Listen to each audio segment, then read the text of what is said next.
Muy buenas tardes.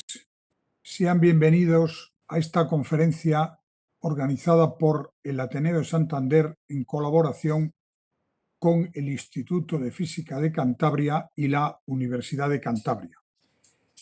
Hoy hay programada y se va a desarrollar de inmediato una conferencia de la doctora Olga Conde Portilla, doctora ingeniera en telecomunicación por la Universidad de Cantabria e investigadora del IDIVAL, el Instituto de Desarrollo y Biomedicina de Valdecilla.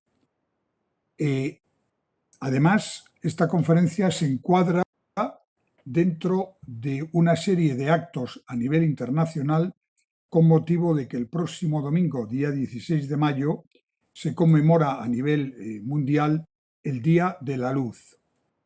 Y, lógicamente, esta conferencia tiene mucho que ver con las utilizaciones de la fotónica, que además tiene, ahora lo entenderemos mucho mejor, tiene una conexión directa con aplicaciones en cirugía y en medicina.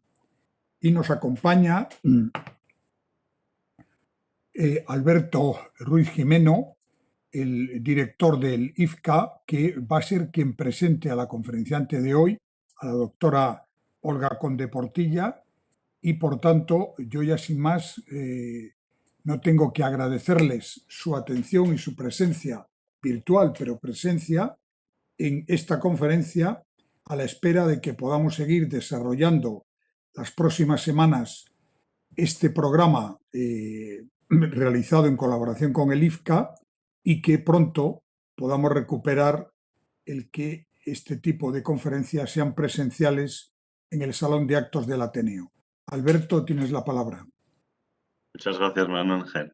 Bueno, en primer lugar quiero agradecer al Ateneo, por supuesto, y quiero agradecer a Olga porque yo creo que vamos a pasar una buena tarde. Olga, como ha dicho Manuel Ángel, es doctora, ingeniera de telecomunicación y pertenece al grupo de ingeniería fotónica de la Universidad de Cantabria, que lleva trabajando bastante tiempo en este campo, pero no solamente en aspectos de investigación, sino en aspectos docentes. De hecho, fue directora del área de estudiantes durante un cierto tiempo y tiene una enorme actividad docente y de divulgación. Yo lo sé también por la escuela de doctorado con la cual ha colaborado mucho y nos ha dado precisamente cursos de comunicación para la divulgación de la ciencia.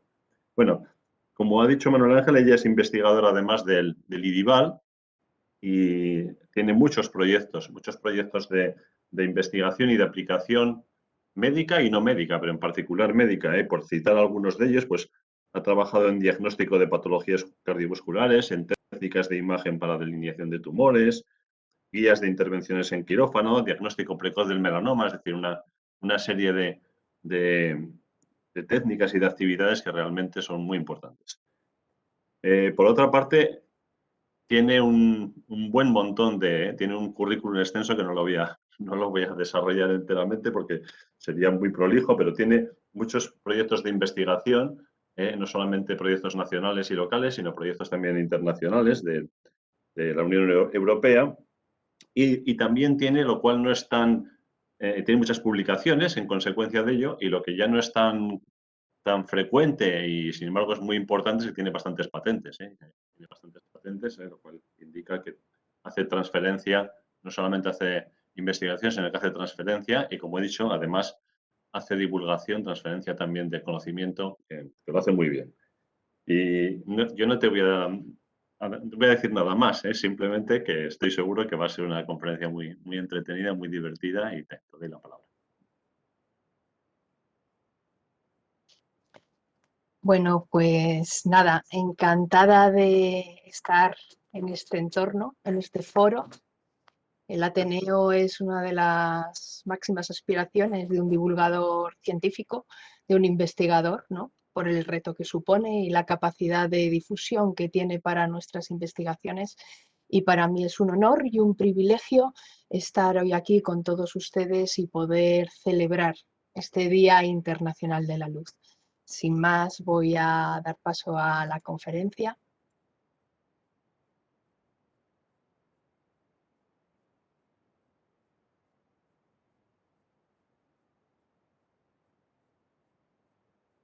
Bueno, pues como han dicho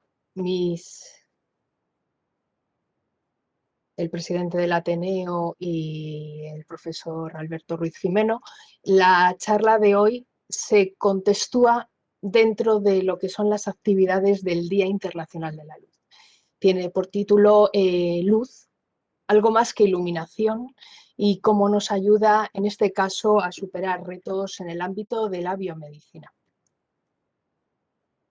Estamos aquí porque estamos de celebración. El año 2015 fue nombrado por Naciones Unidas como el Año Internacional de la Luz y de las técnicas basadas en la luz, justamente para reivindicar el uso que tiene la luz, la fotónica y todas las técnicas asociadas para el desarrollo de los diferentes retos a los que se enfrenta la sociedad. Tal fue el impacto de esta celebración que a partir del año 2018 se viene celebrando todos los 16 de mayo el Día Internacional de la Luz, también nombrado o designado por Naciones Unidas. ¿Por qué el día 16? El día 16 hace honor al experimento de Theodor Maiman, que fue cuando pudo ver la primera emisión láser de un láser de rubí. Entonces, en honor a Maiman se celebra en este día todos los años el Día Internacional de la Luz. Para mí es un honor poder celebrarlo con todos ustedes porque hay mucha gente en Cantabria investigando en luz. Aquí vamos a dar un semblante, pero revisando el catálogo de grupos de investigación de la Universidad de Cantabria, he encontrado 10 grupos de investigación, nada más y nada menos, que trabaja en tecnologías fotónicas, tecnologías ópticas o dispositivos. Reclutan a un total de 60 investigadores, con lo que, solo desde un punto de vista formal, con lo que tenemos una comunidad aquí en Cantabria muy potente, con unos resultados de altísimo rendimiento que hacen honor a este día que estamos celebrando y que lo llevaremos todo con gran alegría el próximo domingo. No quiero pasar desde esta diapositiva sin nombrar y remitir a toda la audiencia a dos conferencias anteriores, también auspiciadas desde el Instituto de Física de Cantabria, impartidas por la profesora María Josefa Izuel el año pasado, titulada Soluciones a retos globales, y otra impartida por la colega Ana Quirce el pasado de febrero, titulada La fotónica en nuestras vidas, pasado, presente y futuro. Yo creo que el tener repositadas estas dos grandes charlas sirven de preámbulo, donde aquí vamos a complementar con una visión un poco alternativa a aplicaciones adicionales de la luz. Sin más, para los que estén interesados, esta iniciativa del Día Internacional de la Luz la pueden encontrar con múltiples actividades en estas dos páginas web. La primera es del Comité Nacional, Comité Español para la celebración del Día Internacional de la Luz, y la segunda es el Comité Internacional. ¿Qué les voy a contar hoy?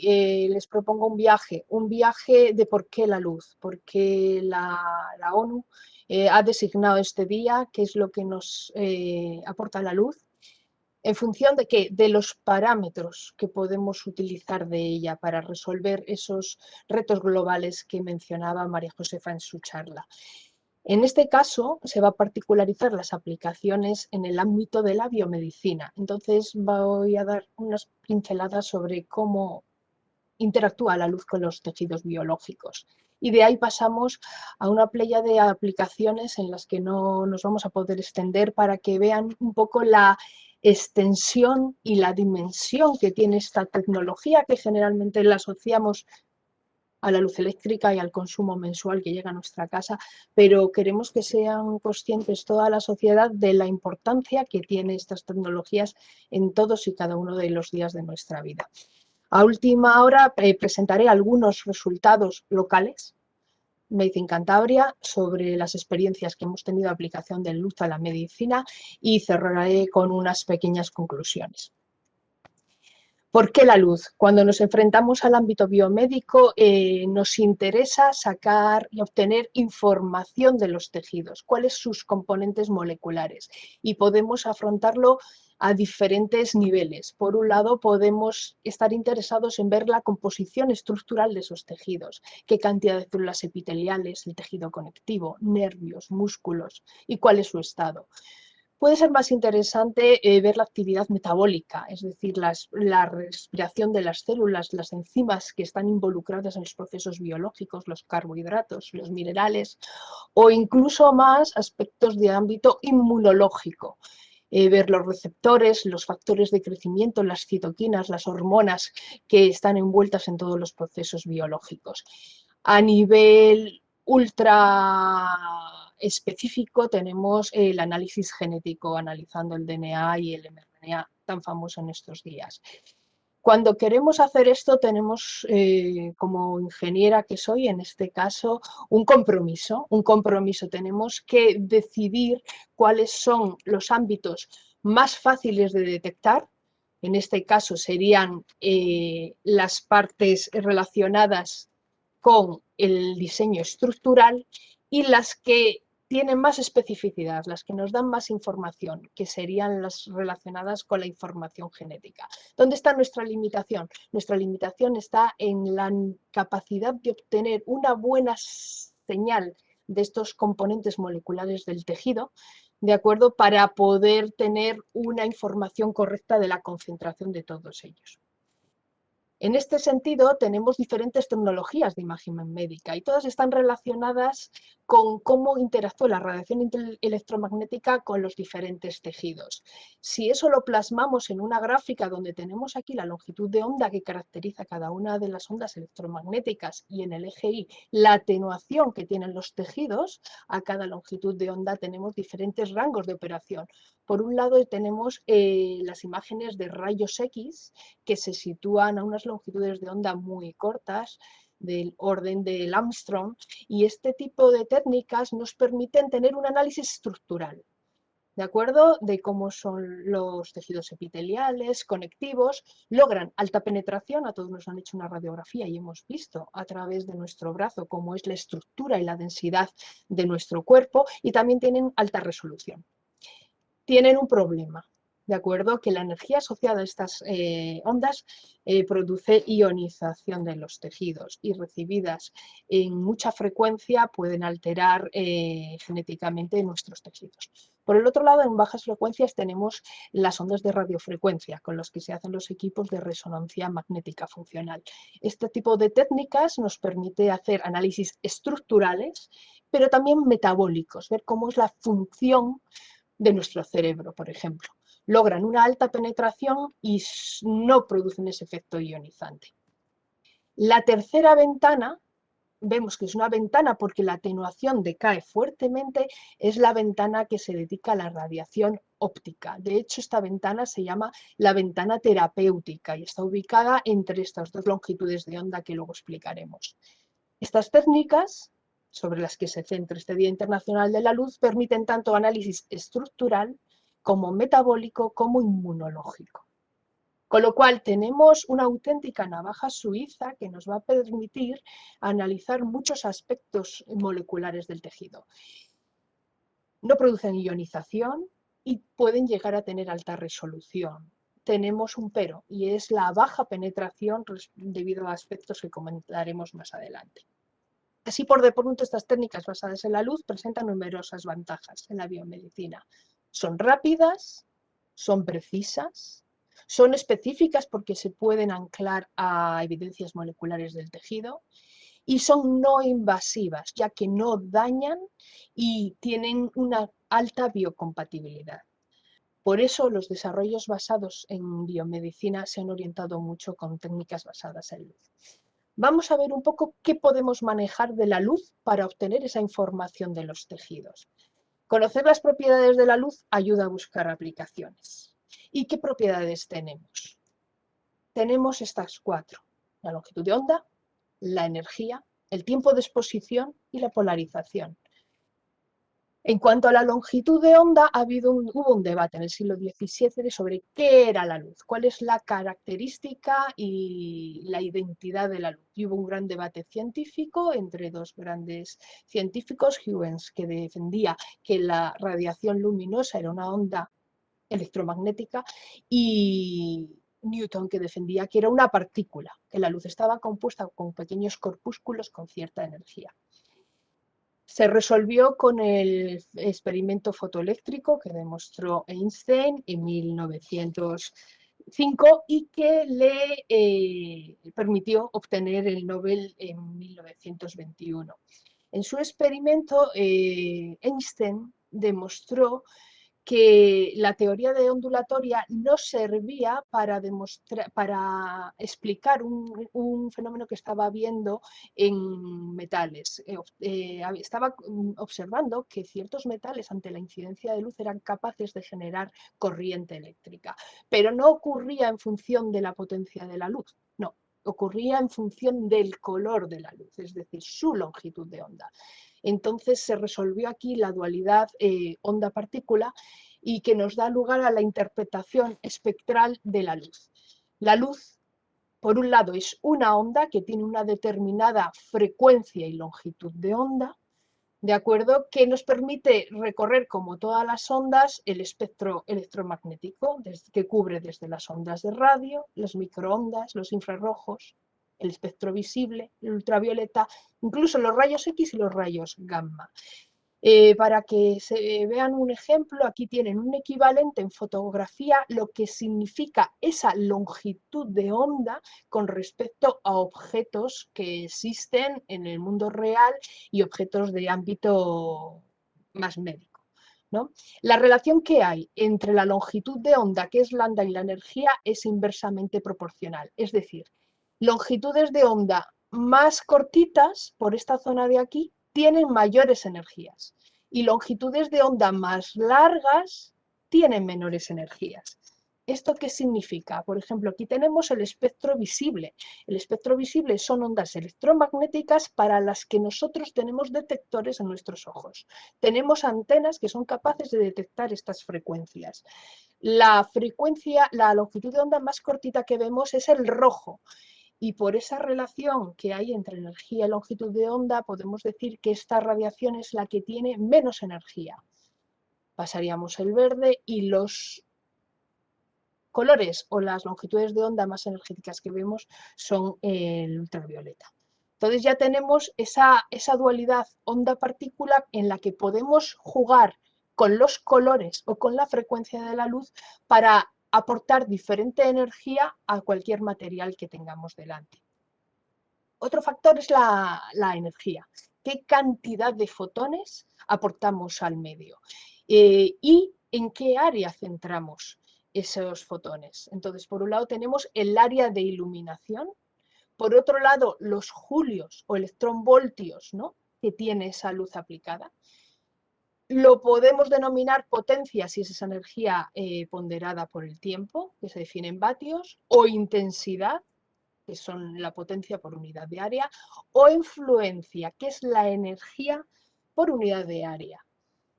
Y esto de la fluencia nos lleva al siguiente análisis. Imagínense que tenemos un área de tejido de 1 centímetro cuadrado, 1 centímetro por 1 centímetro, donde la luz logra una penetración de 100 micras, algo extremadamente pequeño, 0,1 milímetros.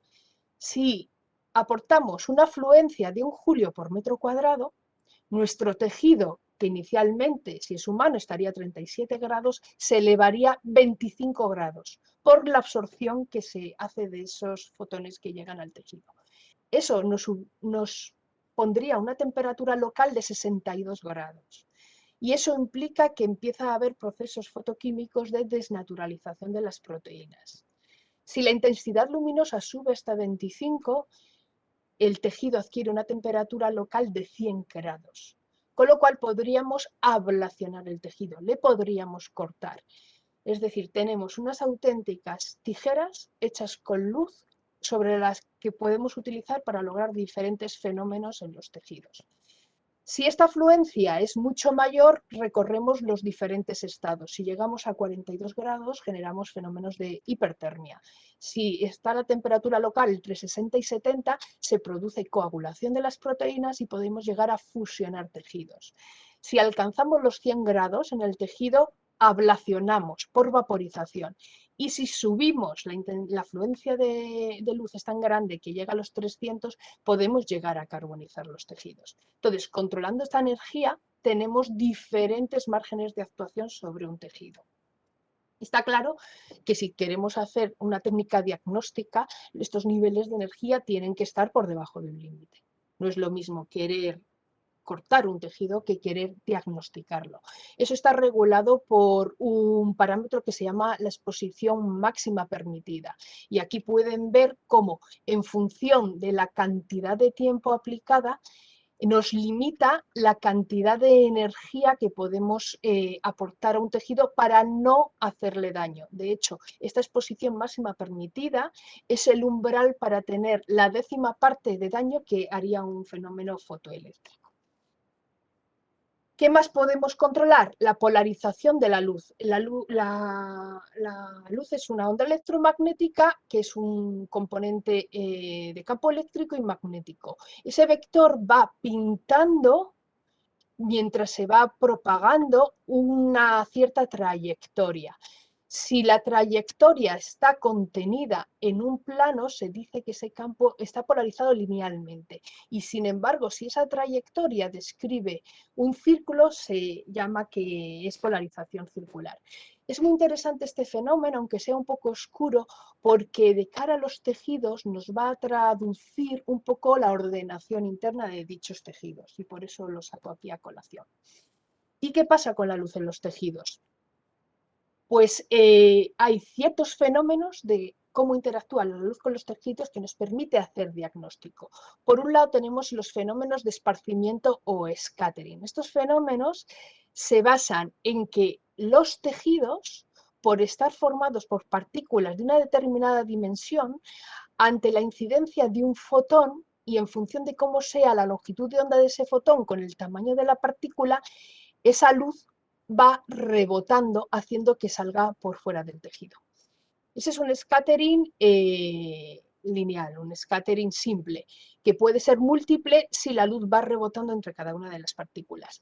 Podemos también tener un scattering inelástico, donde esa aportación de energía produce unos cambios vibracionales en las moléculas, haciendo que se transforme el color de la luz incidente a otro color diferente que tiene relación con la composición química del tejido. Y aquí tenemos, por ejemplo, el scattering Raman, las medidas de Raman y las medidas de Brillouin. También tenemos efectos no lineales, donde se produce la interacción entre dos fotones de la misma frecuencia, puede ser diferente también la frecuencia, y lo que hacemos es detectar componentes de tejido a partir de la frecuencia resultante de esa combinación. Eso se llama detección armónica de mezcla de ondas. Por otro lado, tenemos espectroscopía o la absorción. Es decir, yo tengo un determinado compuesto, como nos pasa con los ojos, que es afín a absorber la energía de un fotón. Entonces, este fotón, que venía con una cantidad de energía, es absorbido por el material, generando un efecto térmico local, y se remite hacia afuera con menor energía. Entonces, en función de esa relación de energías, podemos saber la concentración de esa molécula que ha absorbido. Otro fenómeno es el fotoacústico. Ante la incidencia de energía en un formato de pulso, un pulso muy estrechito de microsegundos, el tejido se ve afectado por una onda de presión. Esta onda de presión hace que se produzca una onda ultrasónica, que es proporcional a la energía incidente. Si con altavoces, con micrófonos detectamos esta onda ultrasónica como un ecógrafo de toda la vida, podemos llegar a saber cuál es la composición molecular del tejido. Y por último tenemos fenómenos asociados a la fluorescencia, en las cuales el tejido por la incidencia de una determinada longitud de onda, hacemos un cambio cuántico en el salto energético del tejido, generando luz de otro color. Este color que se genera es proporcional o está relacionado con la química del tejido. Eso desde la parte de diagnóstico. Desde la parte de cirugía y terapia tenemos el efecto térmico antes explicado, que por el hecho de absorber fotones el tejido se calienta y hemos visto todo el rango que podemos cubrir. Tenemos el efecto fotomecánico, el de las ondas mecánicas que se van propagando en función de la energía. Tenemos el efecto fotoquímico. Este es muy interesante. En presencia de oxígeno, la incidencia de una determinada longitud de onda lo que produce es una reacción química en el entorno donde está el oxígeno, generando radicales libres, que producen una reacción química en el entorno de daño genético y actuación sobre los diferentes canales de señalización celular y demás.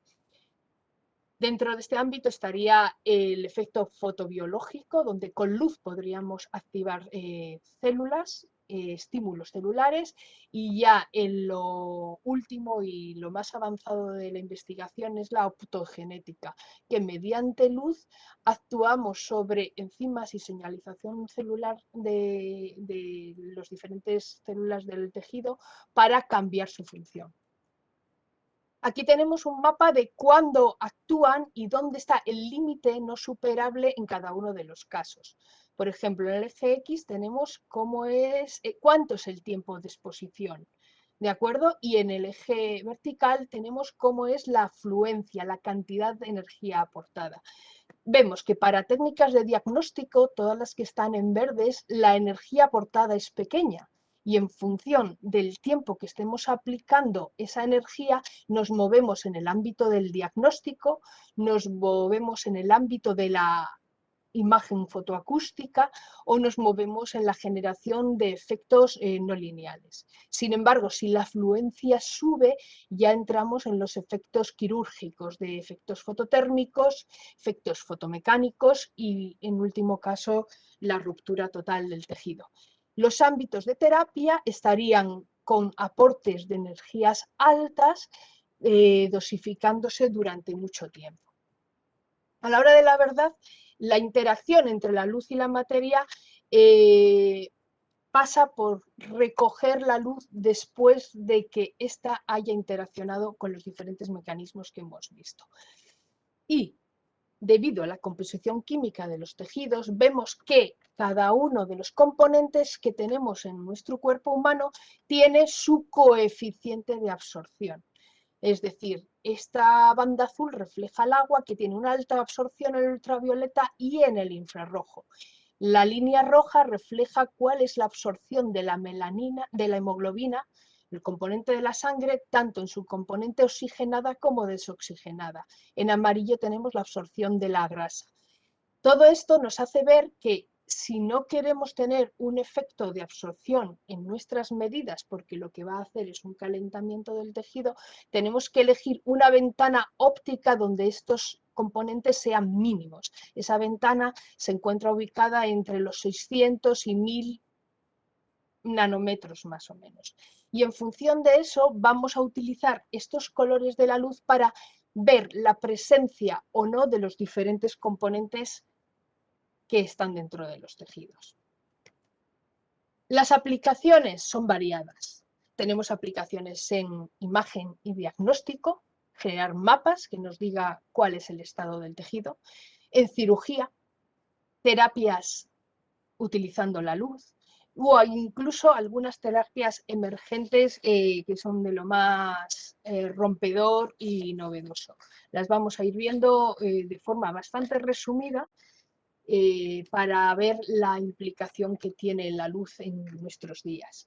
En este gráfico tenemos dentro del cuerpo humano diferentes técnicas aplicadas. En verde podemos ver los ámbitos de diagnóstico, en rosa los ámbitos de cirugía y en azul las técnicas que sirven para hacer terapia.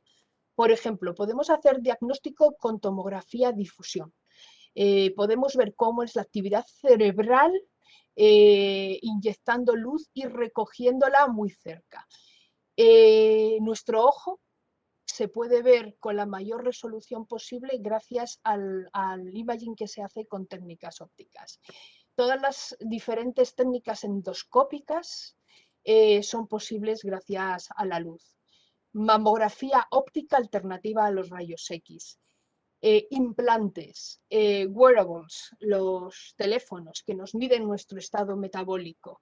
Oximetría, tan de moda ahora para ver cómo es la saturación de oxígeno. Imagen intravascular, cómo es el estado de nuestras coronarias, el estado de nuestros vasos sanguíneos. Colonoscopia, angiografía en el infrarrojo.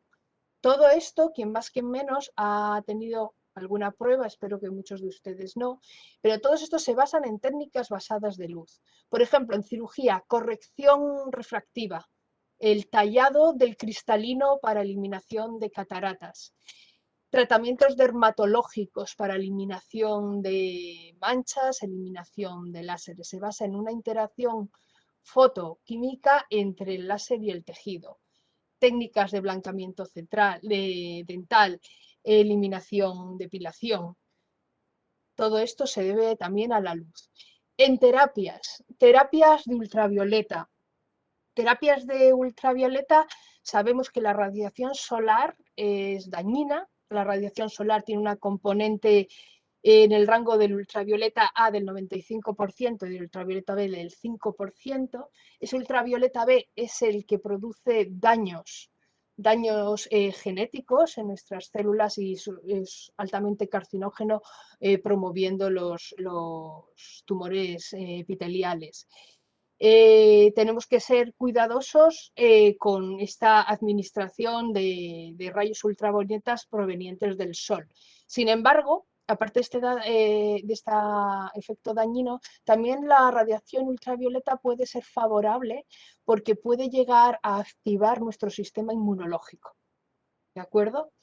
La luz azul tiene unas aplicaciones muy interesantes, desde la ictericia, ¿de acuerdo? Para los bebés que tienen un exceso de bilirrubina, la luz azul ayuda a isomerizar la bilirrubina y se utiliza en un 5% de los bebés que nacen, son sometidos a una eliminación con luz azul para eliminar esa bilirrubina, y en países en vías de desarrollo donde no tienen esta tecnología, lo están resolviendo con la luz del sol, poniendo un filtro de un toldo azul para lograr el mismo efecto.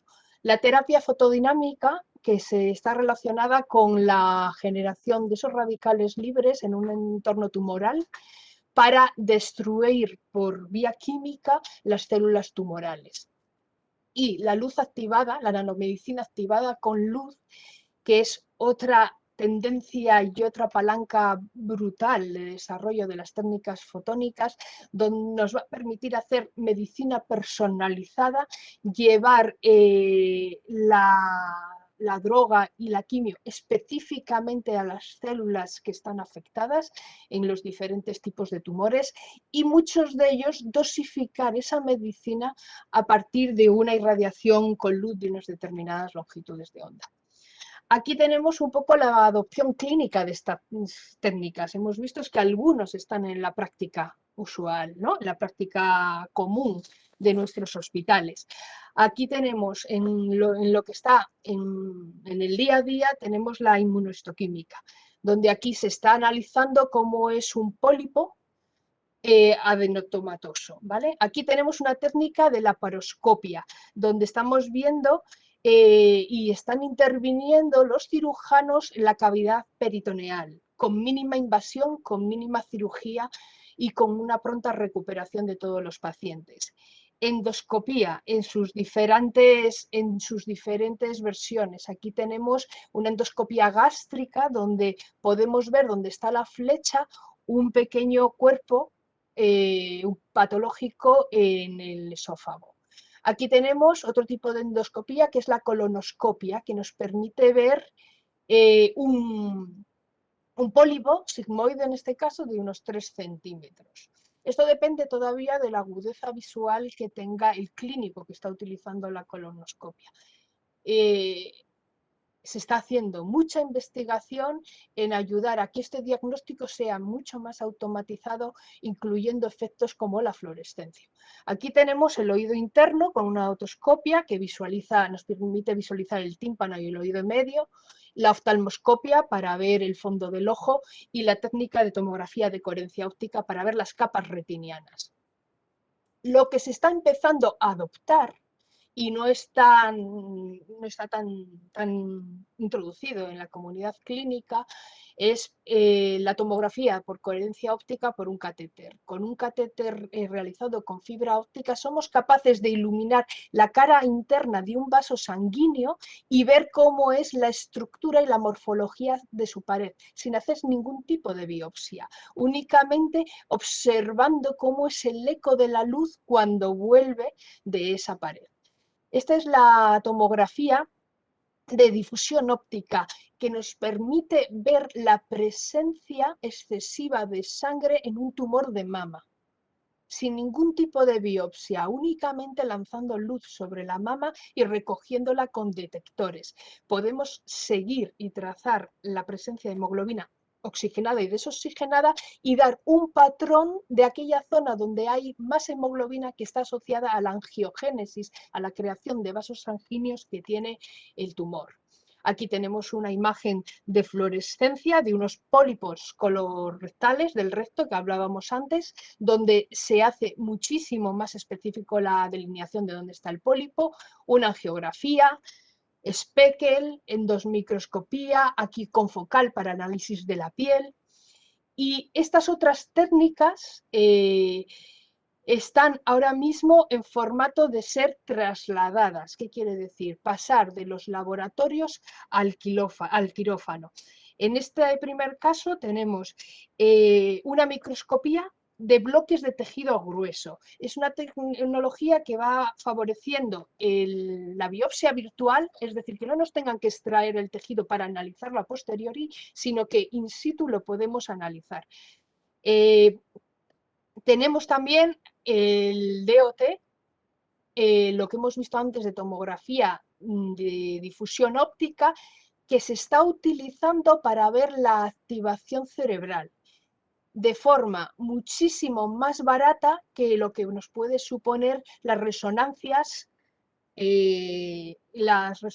magnéticas funcionales.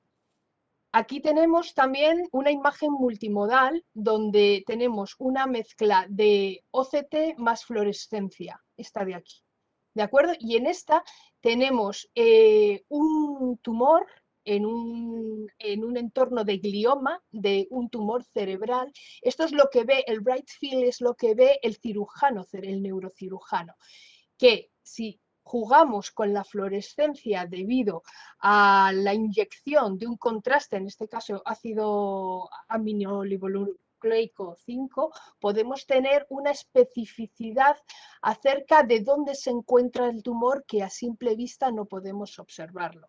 Tenemos otro ejemplo como la fotoacústica, donde vemos cómo es la saturación de oxígeno en toda la red vascular de un ratón. La imagen Raman de una atipia nuclear de un tumor. Raman es súper interesante esta tecnología porque nos da la información química de nuestros tejidos y vemos que se compara con técnicas histopatológicas convencionales. Y por último tenemos otros fenómenos inelásticos como es el Brillouin, que aquí nos está dando cómo es el módulo elástico de una córnea para un paciente que tiene queratocono. Entonces, de esta forma, de forma no invasiva y no quirúrgica, podemos ver qué es lo que está pasando en nuestro organismo, solamente con la irradiación de luz. Aquí tenemos un resumen, un poco de técnicas para tener un mapa de elección en función de lo que queramos medir. En la parte de arriba tenemos los diferentes elementos tisulares, los órganos, los vasos y su dimensión típica. Los órganos estamos entre los 10 centímetros, los vasos de 1 centímetro, tejidos 1 milímetro, las células en torno de las micras, las bacterias. Y aquí tenemos ordenadas las diferentes técnicas de diagnóstico. En gris son las técnicas que no son ópticas y en azul las técnicas ópticas. Y en cada una de ellas tenemos señalado ¿Cuál es la penetración que obtiene?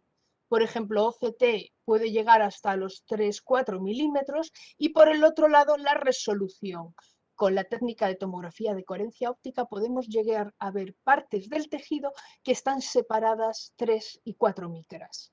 Casi tenemos una microscopía. Esto es lo que se nos avecina, esto es el futuro, esto es hacia dónde va la investigación. Por un lado tenemos las nanopartículas y la nanomedicina con grandes exponentes en nuestra universidad. Podemos tener elementos fluorescentes encapsulados en partículas nanométricas que por la activación de luz, estas cápsulas se abren, inducen la fluorescencia y en las cápsulas podemos ligarlos a marcadores genéticos y podemos geolocalizar perfectamente dónde está el tumor. Y damos al cirujano un mapa de dónde está el tumor in situ, en la cavidad intraoperatoria. Pero con la luz también podemos abrir esas cápsulas y cuando llegue a su sitio, activar por estos fenómenos sobre la cápsula que la entrega de la quimio, en este caso, sea específicamente en las células afectadas por el tumor.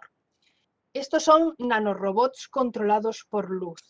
Aquí tenemos unos dispositivos optogenéticos, ¿de acuerdo? De aquí donde en la cabeza de un ratón se le está proyectando un patrón de iluminación sobre células cultivadas, no, sobre el ratón con una serie de sistemas optoelectrónicos que son blandos y adaptables y podemos actuar sobre las células que tiene el ratón y condicionar su biología. Otro campo de desarrollo son los wearables, los dispositivos que podemos insertar en nuestro cuerpo y podemos llevar en nuestro cuerpo. Podemos tener dispositivos optoelectrónicos que sean capaces de lanzar luz a nuestro torrente sanguíneo para ver en todo momento la saturación de oxígeno. Y en este caso se comunican con pequeñas antenas con un móvil. Incluso pueden llegar a alimentarse eléctricamente a través de este móvil. También tenemos prótesis para la visión. Se están haciendo desarrollos donde a través de una cámara esas imágenes son proyectados a una matriz de fotodiodos que están implantados en la retina. Estos fotodiodos generan una impresión al nervio óptico en el que se transmite la imagen capturada por la cámara frontal que está en las gafas. Con esto abrimos un mundo que va a facilitar la visión a gente que la tenía deshabilitada por accidente o por biología. Tenemos la capacidad de hacer dispositivos con biomateriales. En este caso podemos llegar a transmitir luz con hilos de seda. ¿Para qué? O con hilos de suturas que puedan ser reabsorbibles. De esta forma podemos llevar la luz a partes del cuerpo donde por la penetración no podríamos llegar. Y por último podemos generar bioláseres en las propias células. Aparte de su impacto social y sanitario, también tiene un impacto económico. Aquí vemos un poco el mercado que tenemos en la parte de cirugía, en la parte de terapia, de todo el sector de dispositivos láseres. Nos encontramos dispositivos láseres en cirugía refractiva, en reparación dermatológica, en hiperplasia de próstata, en quitar lesiones pigmentadas, en depilación.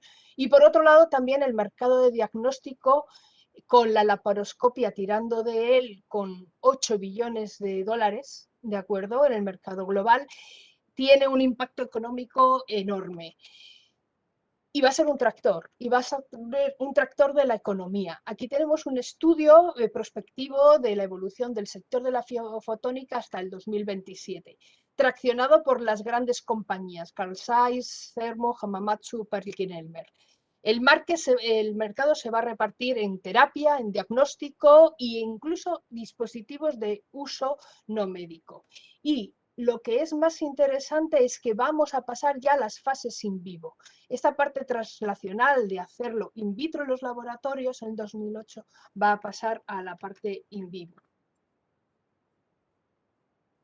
Se espera una tasa de crecimiento del 10%. Esta es la comparación con las tecnologías de la información. ¿Y esto por qué?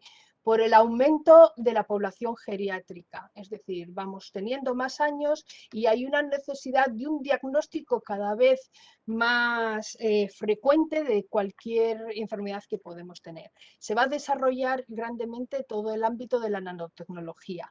Hay iniciativas gubernamentales como los próximos programas marcos de la Unión Europea, donde se están promoviendo las tecnologías basadas en luz.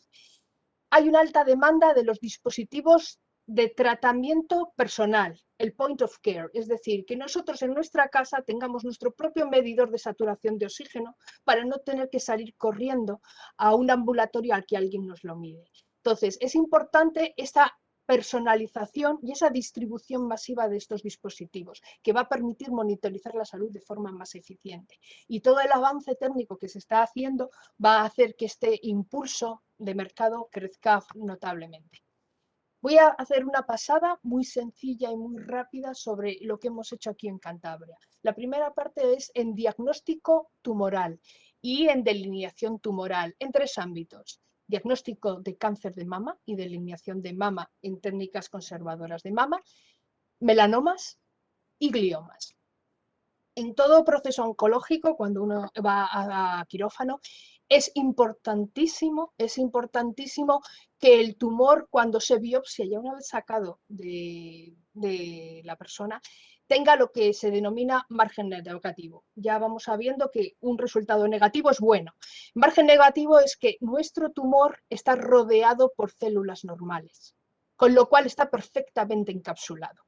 Si a la hora de sacar el tumor el margen es positivo, eso quiere decir que por un lado del tumor no se ha encapsulado, lo que sugiere que en la parte interna de la cavidad intraoperativa han quedado células. Esto es muy difícil. Ahora mismo los cirujanos usan su ojo clínico para hacer esto. Tal es así que entre un 10 y un 40%, en función del tipo de tumor, hay que repetir la cirugía, porque el riesgo de tener tumores, células tumorales, aumenta y empeora la prognosis. Entonces necesitamos llevar al quirófano todas estas técnicas de laboratorio, ¿de acuerdo? Y la luz es fundamental para ello.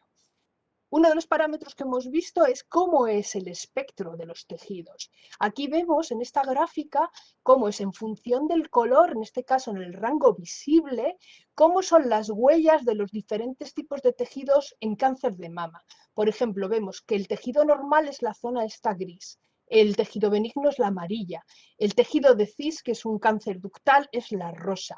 Vemos que hay una cierta separación entre la expresión espectral de estos tejidos. Si lo vemos nosotros, le podemos enseñar a una máquina, a un algoritmo, unir nuestras medidas ópticas no invasivas con un algoritmo matemático para que nos prediga cuál es el diagnóstico en función de ese espectro. Y así funciona. Aquí tenemos tumor de mama a la vista del cirujano. Para estos algoritmos de inteligencia artificial, ¿qué es lo que necesitamos? Que un patólogo nos diga dónde está el tejido maligno y el tejido bueno.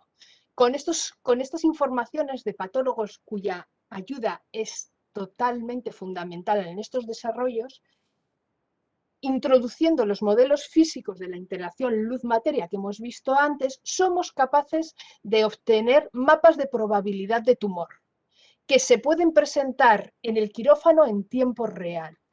Y vemos que estos mapas correlan bastante bien con lo que sería una biopsia convencional.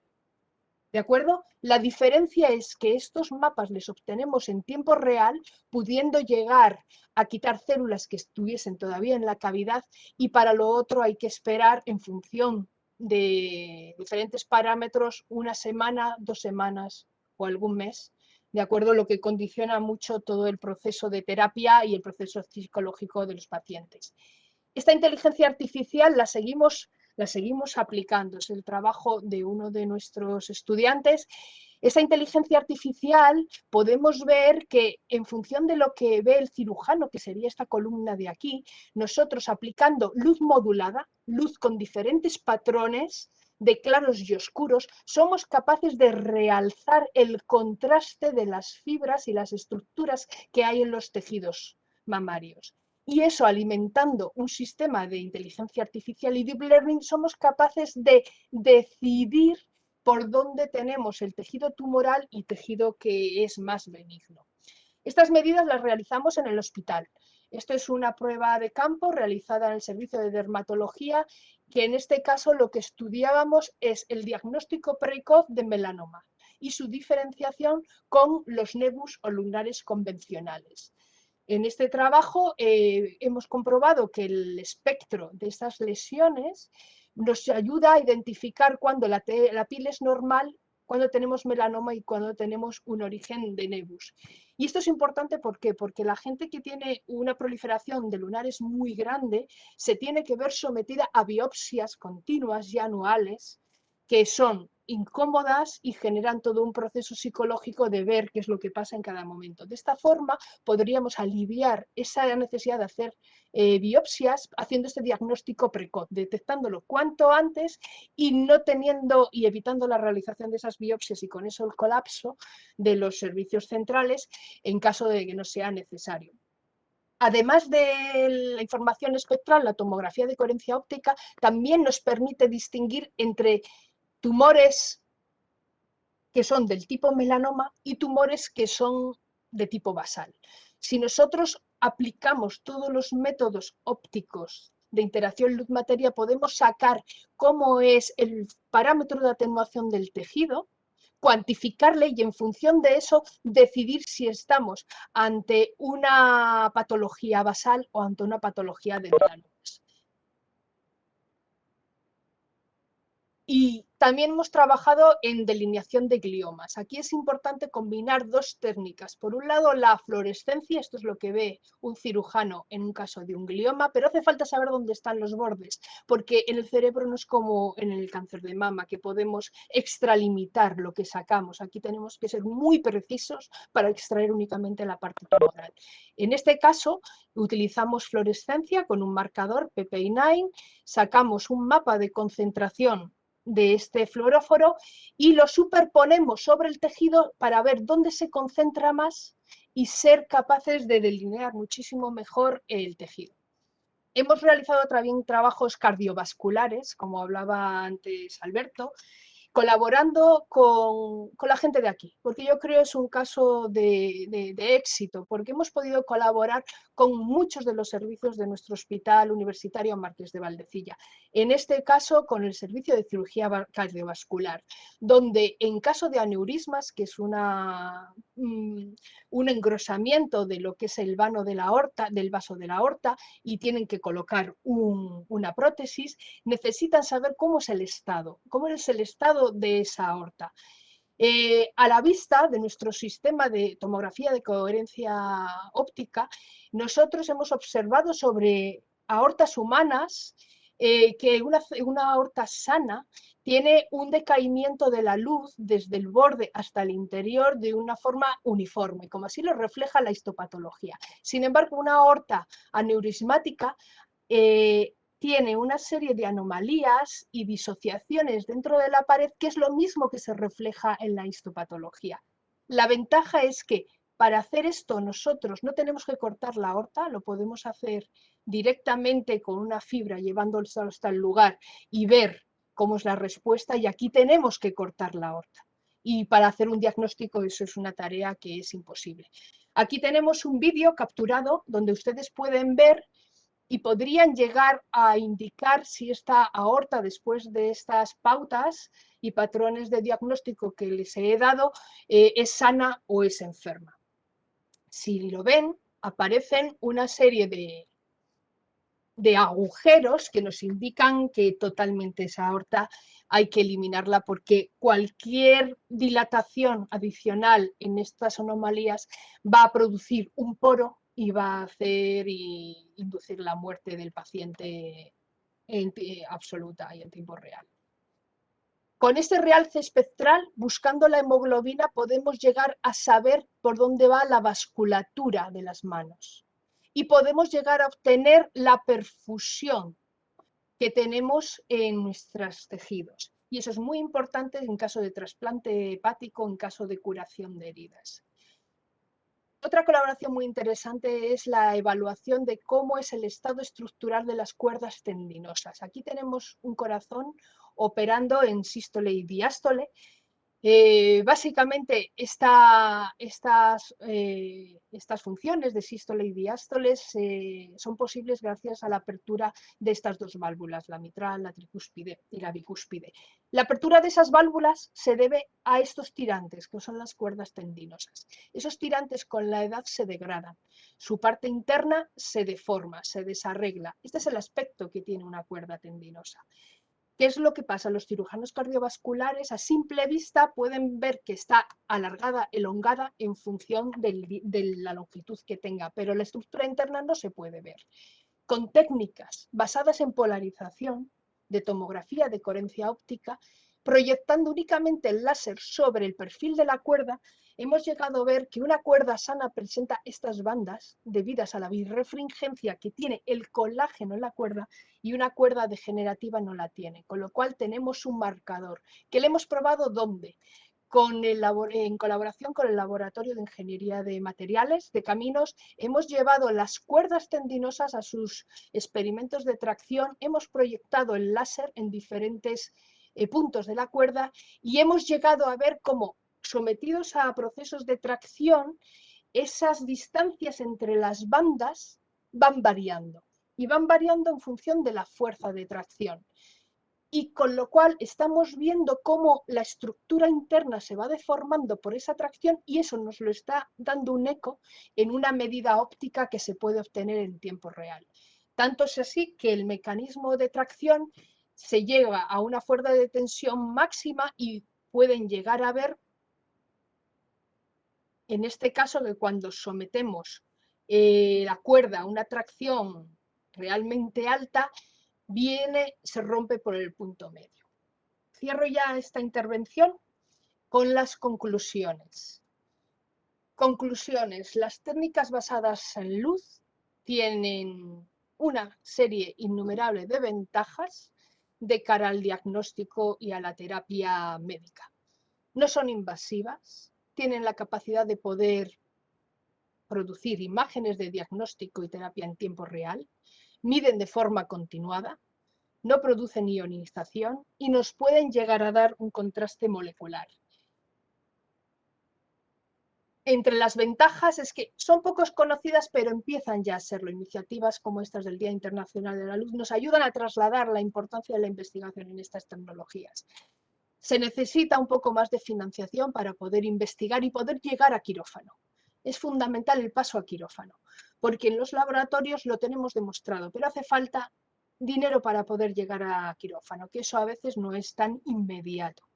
Y es altamente multidisciplinar, que es uno de los parámetros más interesantes en los que una persona, una ingeniera de telecomunicación como yo, se ha visto envuelta. La capacidad de trabajar con personas de diferentes disciplinas, biólogos, patólogos, cirujanos, y con todos ellos poder llegar a un resultado común. Queda mucho por hacer. En imagen diagnóstica hace falta tener más resolución, hace falta mejorar el diagnóstico molecular.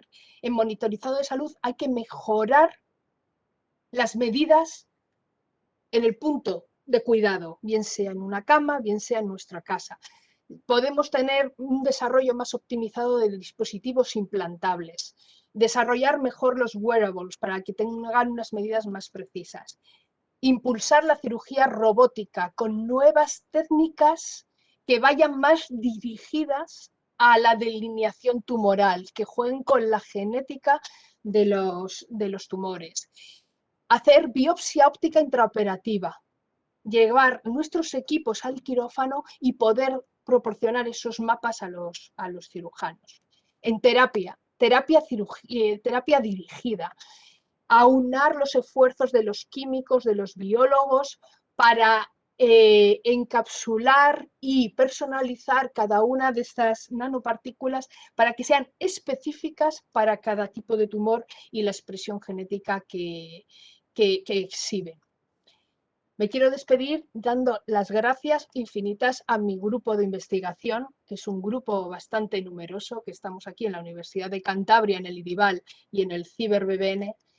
Quiero hacer una mención especial a los investigadores con los que he trabajado más de cerca, a los patólogos que tanto nos han ayudado en poder entrenar todos nuestros algoritmos, grandes colaboradores de dentro y de fuera, instituciones que han favorecido que esta investigación multidisciplinar se pueda llevar a cabo, la financiación obtenida.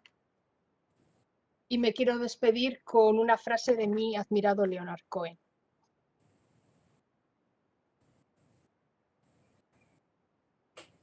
Hay una grieta en todo.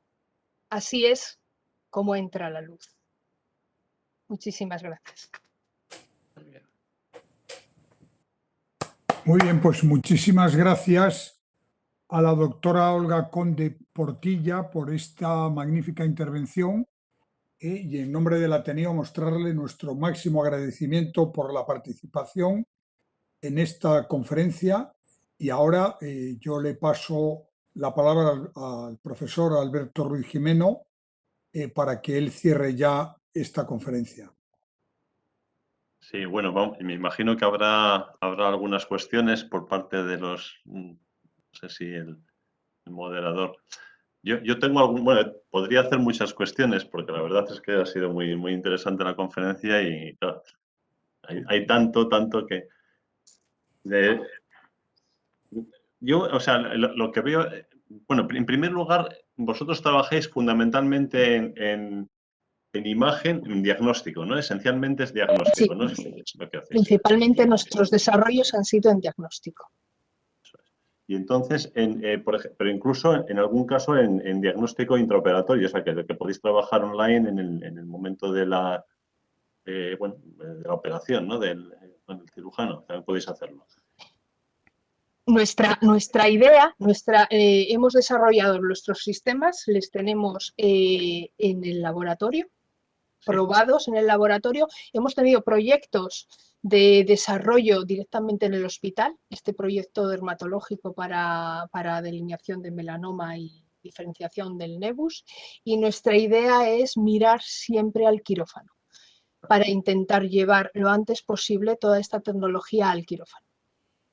Porque me imagino que, bueno, que dependerá mucho del tipo de operación, del tipo de tratamiento que se esté realizando, pero en algún caso la sensibilidad o la precisión, ¿no?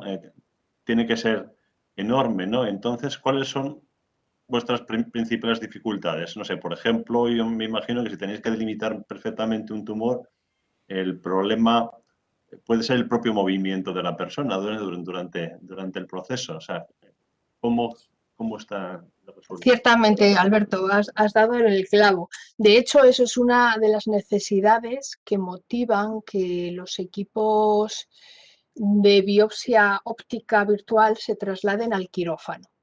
Porque justamente los cirujanos tienen sus referencias de técnicas de imagen convencional, pero cuando el paciente está en el quirófano, pues cambian las referencias, se mueve todo el tejido.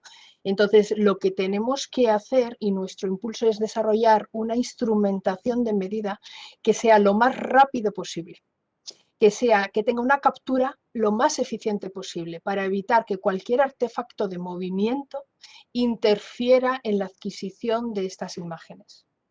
Entonces, ahí se aunan todos, se aúna la inteligencia artificial para hacer el diagnóstico, se aunan los métodos físicos para interpretar y hacer los modelos de interacción luz y tejido. Y se aúna el desarrollo de instrumentación lo más óptima posible, siempre tomando esos compromisos entre precisión y rapidez que en el mundo de la ingeniería nos afrontamos continuamente y tenemos que hacer un mix de todo ello. Entonces, optimizar el desarrollo del dispositivo, mejorar los métodos físicos para ser precisos y optimizar las técnicas de inteligencia artificial. Esa parte, esa última parte, también está en desarrollo. Tenemos una tesis que lo que ahora está haciendo es intentar tener una plataforma de medida conectada virtualmente para que todas estas medidas que son muy pesadas, una medida puede ser de 1 gigabit por la cantidad de información, se suban a la nube y se procesen fuera de lo que es el quirófano. Entonces hay todas las técnicas de supercomputación e interconexión son fundamentales para que todo se realice de la forma más óptima posible. Muy bien. Bueno, y tengo más preguntas, pero dejo, me imagino que, no sé si el moderador... Sí, aquí en la página web, en el chat, nos felicitan por la conferencia, que muy interesante, la exposición. Bueno, nos la saludan desde Chile, Macarena Portilla. Y luego tenemos unas preguntas, por ejemplo, Marta Seror, de parte de Jonathan. Tengo entendido que el proyecto ALMA usa óptica adaptativa para mirar a las estrellas y verlas bien, es decir, corrigiendo la interferencia de la atmósfera. Sí, aquí, bueno, es un mundo muy multidisciplinar. Todas las técnicas de óptica adaptativa, no hemos entrado en ello. El tejido es un medio altamente turbio. Altamente turbio. ¿Turbio qué quiere decir? Que la luz se dispersa dentro del tejido, ¿no? Por esos fenómenos de esparcimiento que hemos hablado. Entonces, todos esos desarrollos de óptica adaptativa se están trasladando a la interpretación y limpieza de las medidas obtenidas del tejido turbio. Entonces, pasa como siempre, como en todo en esta vida, igual. Investigación más fundamental de un ámbito de disciplina totalmente diferente al que estamos usando es totalmente trasladable. De hecho, muy bien apuntado, gracias Jonathan, estas mejoras de óptica adaptativa se están implantando todavía a nivel de papers para intentar limpiar la turbiedad, porque lo que necesitamos es que si tenemos un tumor que está emitiendo fluorescencia porque está con un determinado ligando, tenemos que quitar ese halo, ¿de acuerdo?, que produce la transmisión de la luz por el tejido, para ir al foco donde se está generando esa fluorescencia y tener bien delimitado la célula tumoral en este caso. Entonces, todas las técnicas de ópticas adaptativas son totalmente trasladables. Bueno, Marta Seror nos hace otra pregunta. ¿Se llegará algún día, gracias a la óptica adaptativa u otros medios, a no necesitar telescopios espaciales como el Hubble? Es decir, ¿se alcanzará la misma calidad de imagen?